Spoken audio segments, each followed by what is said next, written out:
Os dois concorrentes mais sérios são Flamengo e Palmeiras. Equipes muito fortes, muito profundas, muito motivadas. Fala, palestra! O Mundial de Clubes já vai começar e os times brasileiros foram pauta no programa lá na imprensa europeia. Então vamos ver o que eles falaram aí do Palmeiras. Eles falaram do Estevão, Igor Jesus, Wesley do Flamengo e também analisaram aí Palmeiras e Flamengo como dois possíveis candidatos a chegar até a final desse Super Mundial. Vamos conferir. Enquanto as equipes da Europa podem estar vendo o torneio como uma distração, o oposto acontece com as 6 equipes da América do Sul. No Brasil, a Liga está parando por um mês por causa do torneio. Para falar sobre isso e muito mais sobre as equipes sul-americanas, contamos com a presença de Tim Vickery, especialista em futebol sul-americano. Como você está, Tim? Estou muito ansioso para esse Mundial de Clubes.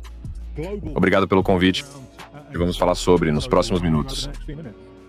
Bem, vamos começar com esse ponto sobre a parada dos campeonatos, obviamente. Quero dizer, por que eles estão levando isso tão a sério?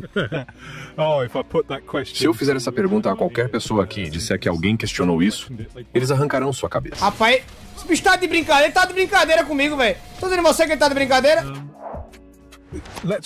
Vamos lembrar que nossa Liga dos Campeões e a Libertadores começou em 1960, especialmente porque a Europa tinha um campeão. E eles queriam dar uma resposta. Tudo bem, vocês têm um campeão lá na Europa. Nós teremos um campeão desse lado. E então, teremos uma partida para ver quem é o melhor time do mundo. Isso é importante para a alma do futebol sul-americano. Então, esse tipo de competição é um sonho que se tornou realidade para eles. É a chance de provar seu valor contra os primos ricos europeus. Então, é um torneio com grandes recompensas em potencial.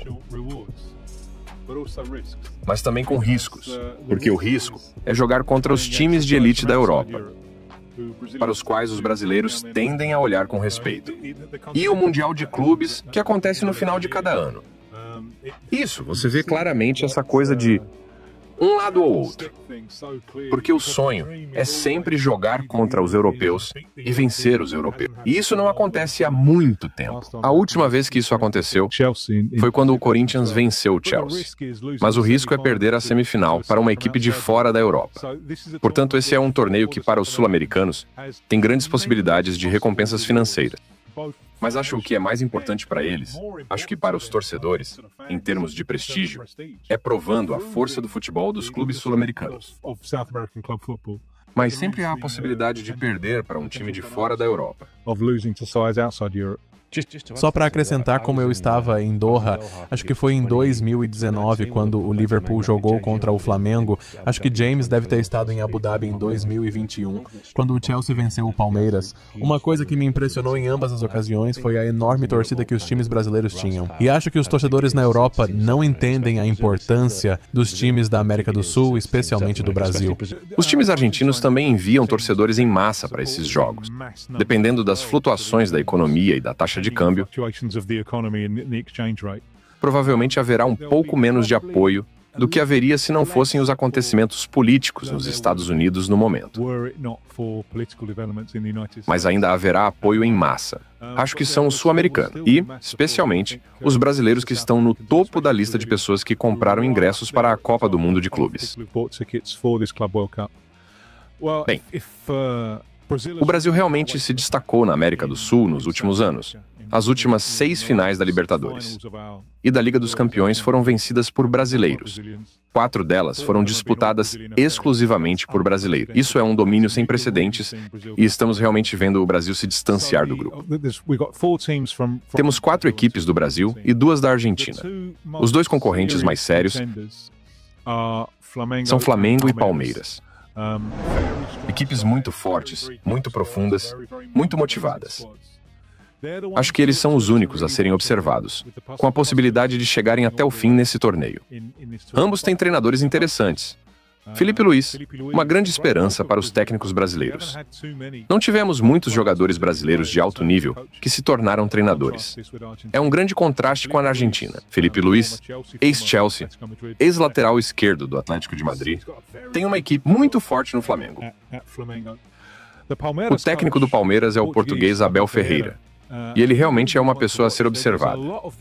Há muito do jovem Mourinho nele, tanto em termos de seu brilhantismo como técnico, quanto de seus excessos de comportamento. E ele sempre consegue encontrar um plano. Ele é muito impressionante. Portanto, os dois mais fortes, na minha opinião, são Flamengo e Palmeiras. O Botafogo é o atual campeão brasileiro e sul-americano. Mas vendeu alguns jogadores. Eles vão vender mais depois da Copa do Mundo de Clubes. E não acho que sejam tão fortes quanto eram no ano passado. Fluminense. Acho que dos 4 brasileiros é provavelmente o mais fraco, embora tenham 1 ou 2 jogadores interessantes. Mas eu ficaria surpreso se eles forem realmente longe na competição. E o apresentador pergunta se os clubes brasileiros que vão participar do Mundial têm algum jogador que pode usar esse torneio como vitrine para poder se transferir para algum time grande da Europa. Bem, há alguns que já estão indo para a Europa logo em seguida. O maior deles é Estevão, que está indo para o Chelsea. Ele tem 18 anos, acabou de completar 18 anos. Iniciou como titular no Brasil esses dias e não foi mal. A melhor coisa que surgiu no futebol brasileiro desde Neymar, eu acho. E outro que está se transferindo para a Premier League logo após o torneio é o centroavante do Botafogo, Igor Jesus, que é um centroavante maravilhoso e versátil. Entrega a você muitas coisas. É uma história fantástica. Igor Jesus, por estar nos Emirados Árabes, era praticamente um desconhecido, nem mesmo um nome conhecido em seu próprio país, eu acho. Mas o Botafogo, que tem um olheiro muito bom, eles o contrataram quando seu contrato estava acabando, então o pegaram de graça.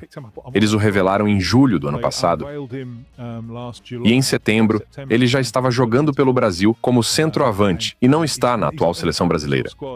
Mas Ancelotti o viu na semana passada e teve uma das melhores atuações individuais que se poderia esperar de um centroavante. Não me surpreenderia se ele voltasse à seleção. Ele está indo para o Nottingham Forest, depois da Copa do Mundo de Clubes. Esses são 2 jogadores pelos quais os torcedores ficarão muito interessados. O lateral direito Wesley, do Flamengo, está na seleção brasileira. Um lateral direito brasileiro abusado que ataca rapidamente. Ele tem muito talento ofensivo. Acho que as pessoas vão se interessar por ele. E, finalmente, acho que só nos resta o Fluminense. Tem um jogador que me surpreende por ainda não estar na Europa. E talvez seja por causa de sua idade, porque ele já tem 20 e poucos anos. Um meio-campista colombiano pequeno e parrudo. Um dos principais nomes para a Colômbia chama-se John Arias, que pode jogar como ponta. Ele joga na Colômbia mais como meio-campista central. E se você se lembra, se viu aquela final do Mundial entre o City e o Fluminense, ele foi o que mais se destacou. Ele levou a luta contra o Manchester City muito bem. Figura pequena e atarracada, versátil. E é isso. Isso me surpreendeu e acho que também foi uma surpresa para ele. E uma surpresa negativa, o fato de ele ainda não ter jogado na Europa. Talvez essa seja uma grande chance para ele se colocar na vitrine. Outra pergunta é se algum clube sul-americano tem chance de ser campeão do Super Mundial da Copa do Mundo de Clubes da FIFA. Acho que vamos descobrir. E isso é o mais fascinante. Acho que eles têm uma série de vantagens. O calor é uma delas. Outra é o nível de motivação. Isso vai significar muito mais para eles do que para a maioria da oposição. E outra, e eles estão depositando muita esperança nisso, pois é o meio da temporada para eles e é o fim da temporada na Europa. E vocês sabem disso muito melhor do que eu. Vocês têm a sensação de que os clubes europeus acham que é um pouco inconveniente e que eles estão lá só pelo dinheiro, que foram seduzidos pelo dinheiro, e o quanto isso vai se infiltrar no vestiário. Portanto, acho que os sul-americanos têm vantagens consideráveis nesse torneio, em termos de condições, motivação e no momento em que ele está sendo disputado.